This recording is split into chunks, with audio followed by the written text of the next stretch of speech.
अयोध्या में भगवान राम के भव्य मंदिर निर्माण की घड़ी आ गई है। इस वक्त हम अयोध्या में मौजूद हैं और आप देख सकते हैं कि यहाँ पर भजन कीर्तन के साथ उस घड़ी का इंतजार किया जा रहा है जब भगवान रामचंद्र के मंदिर का शिलान्यास होगा।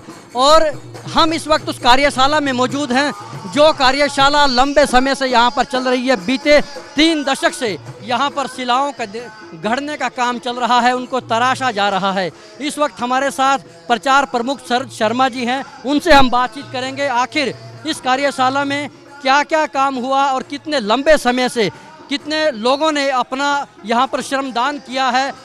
बहुत से स्वयंसेवकों का पूरा जीवन इस काम में लगा है। शरद जी, हमारे दर्शकों के लिए बताइए कि जो राम जन्मभूमि पे एक भव्य मंदिर बनने जा रहा है उसको लेकर किस तरह की तैयारियां अभी तक की जा चुकी हैं? यहाँ मंदिर जो बनने जा रहा है वो लगभग उसकी कार्य योजना पूरी हो गई है और मंदिर का निर्माण जो है वह शीघ्र से शीघ्र हो इसका प्रयास है। सितंबर 1990 में कार्यशाला प्रारंभ हुई और तब से लगातार यहाँ पर कार्य चल रहा है। आज जो है लगभग 60% कार्य हो चुका है और आने वाले दिनों में ये कार्य और बढ़ेगा क्योंकि मॉडल में जिस प्रकार से परिवर्तन किया गया है उसमें इसकी संख्या भी बढ़ गई है।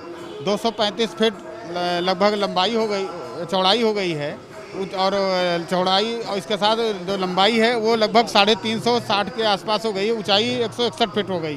तो ये मंदिर में परिवर्तन हो गया है। तो इस हिसाब से अगर देखा जाए तो मंदिर का जो पत्थरों का दायरा है वो भी बढ़ गया है। पहले 1,75,000 घनफुट पत्थर लगना था लेकिन अब 3.5 लाख घनफुट पत्थर लगेंगे। अब प्रत्येक जो स्तंभ होंगे उसमें 16-16 मूर्तियों का निर्माण होना है। 2 मंडप बढ़ गए हैं। मंडप जो बढ़े हैं तो इसके स्थान पर अब ये हो गया एक शिखर 4 मंडप हो गए, पहले 2 मंडप थे। तो अब जो पंसी पहाड़पुर से आने वाला जो पत्थर है उसको लाने की प्रक्रिया भी व्यापक होगी। अभी तक जो है लगभग 60% कार्य हुआ था। अब चूँकि मंदिर का जो है दायरा बढ़ा है तो इसमें स्वाभाविक है कि पत्थरों का भी संख्या बढ़ के और यहाँ लाने की प्रक्रिया प्रारंभ हो जाएगी।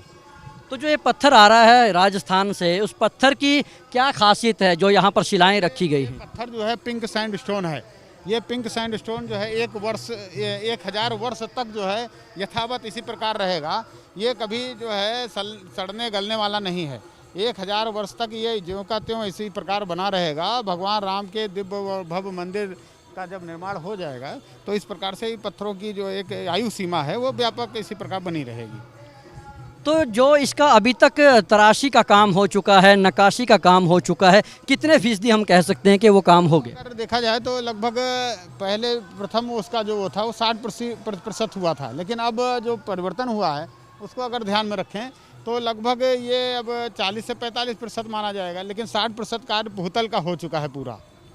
तो यदि इसके स्थापत्य कला की बात करें तो ये कितनी इसका बेस होगा और क्या ये भूकंप रोधी होगा, किस तरह के और इसमें उपाय किए गए? भूकंप रोधी तो होना स्वाभाविक है क्योंकि भूकंप के झटके जो कि नेपाल से सटा हुआ ये अयोध्या है और काफ़ी व्यापक भूकंप का क्षेत्र होने के कारण जो इससे बचाव करने की आवश्यकता है, इसको ध्यान में रखते हुए ये हुआ है कि भाई भूकंप रोधी जो भी व्यवस्था होती है वो किया जाएगा। साथ ही साथ जो है इस पर 1000 वर्ष की आयु सीमा चूँकि इसकी है और प्लेटफार्म वगैरह बनाकर जो है इसको सुसज्जित करने की प्रक्रिया चालू होगी। तो इसके यदि हम स्थापत्य कला की हम बात करें, निखिल सोमपुरा ने इसको डिजाइन किया है। डिजाइन किया है CB सोमपुरा साहब ने, जो निखिल सोमपुरा जी के पिता हैं, और चंद्रकांत भाई सोमपुरा जी ने इसको डिजाइन किया है और आज जो है उनके पुत्र लोग देख रहे हैं। एक परंपरागत उनका एक कार्य ही है जिस प्रकार से सोमनाथ बनाया गया उनके बाबा के द्वारा, पर बाबा के द्वारा, उसी प्रकार से उनके पिताजी के द्वारा जो है ये बनाया जा रहा है। तो मैं समझता हूँ कि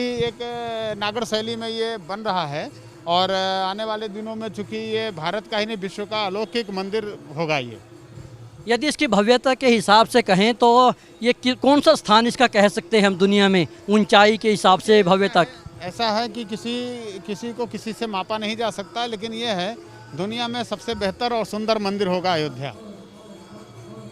तो 1990 में इसका आप लोगों ने ये कार्यशाला शुरू की थी, तो इतने समय में बहुत से कारसेवकों का योगदान रहा होगा, बहुत से लोग ऐसे होंगे जो अब इस दुनिया में भी नहीं रहे। तो अब वो घड़ी आई है, तो जब ये मंदिर बनने जा रहा है तो कैसी अनुभूति? देखिए, ऐसा है कि 500 वर्षों का जो एक लंबा कालखंड रहा वो अब समापन की ओर है और लोग जो प्रतीक्षा कर रहे थे भूमि पूजन की कि कब भूमि पूजन हो, भगवान रामलला अपने दिव्य और भव्य मंदिर में विराजमान हो, इस हिसाब से अगर देखा जाए तो अब वो बेला आ गई है, उत्साह से सब लोग जो है प्रसन्न हैं। चारों तरफ जो है भगवा ध्वज फहर रहा है। अयोध्या में दीपोत्सव मनाया ही नहीं जाएगा, पूरा विश्व दीपोत्सव मनाएगा। सबको बताया गया है कि सोशल डिस्टेंस का पालन करिए और आप अपने घरों में 5 दीपक जरूर जलाइए 5 अगस्त को।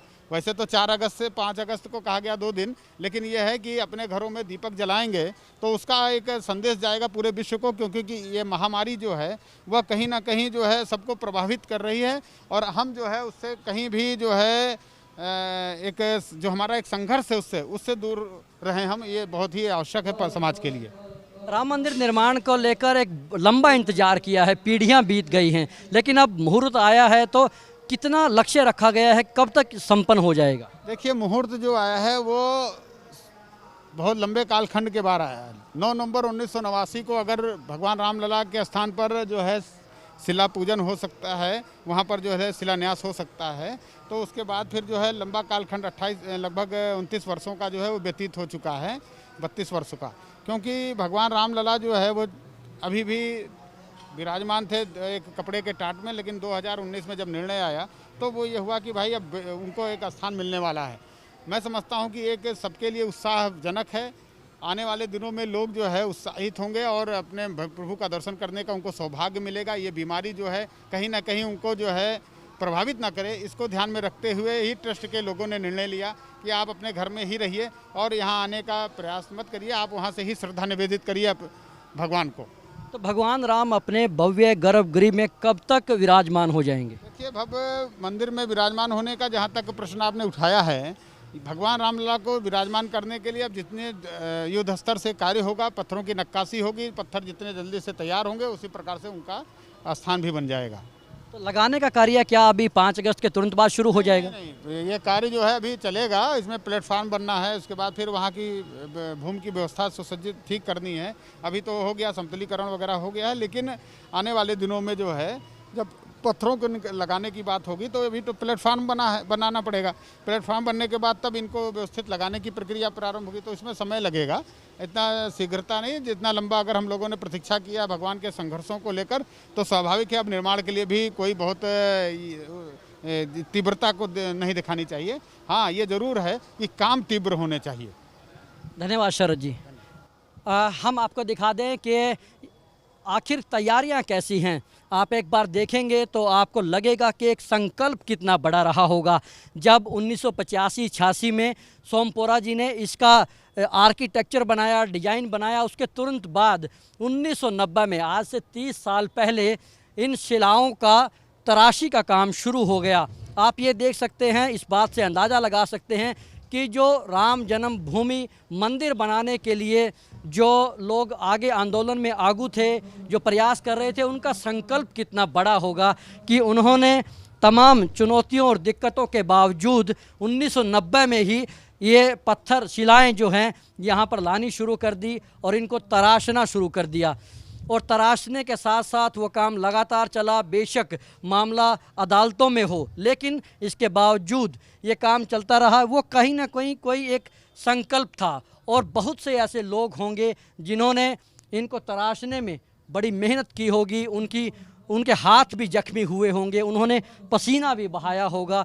तो बड़ी संख्या में लोगों का एक बड़ा योगदान है और आप देख सकते हैं कि ये कितने सुंदर और भव्य डिज़ाइन यहाँ पर बनाए गए हैं और बाकायदा नक्काशी ऐसी की गई है। हालांकि लंबे समय से कम 20 से 25 साल से कुछ शिलाएँ तराशी हुई यहाँ पर रखी हैं, तो बारिश के पानी के कारण उनका रंग जो है काई के कारण काला पड़ना शुरू हो गया है। लेकिन इन सब पत्थरों का ट्रीटमेंट किया जाएगा, इन सब को चमकाया जाएगा, यानी कि ये पूरी तरह से एक बार नए हो जाएंगे। और जो दूसरे अगले का जो खंड है, जो इस मंदिर में विस्तार दिया गया है, पहले 2 तल रखे गए थे, लेकिन अब 3 तल का प्रावधान कर दिया गया है। पहले 128 फीट की ऊंचाई थी, अब 160 फीट कर दी गई है।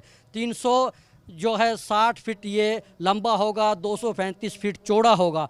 और मैं आपको बता दूं कि ये बहुत सी चीज़ें जो हैं वो स्तंभ रूप में इस्तेमाल होंगी।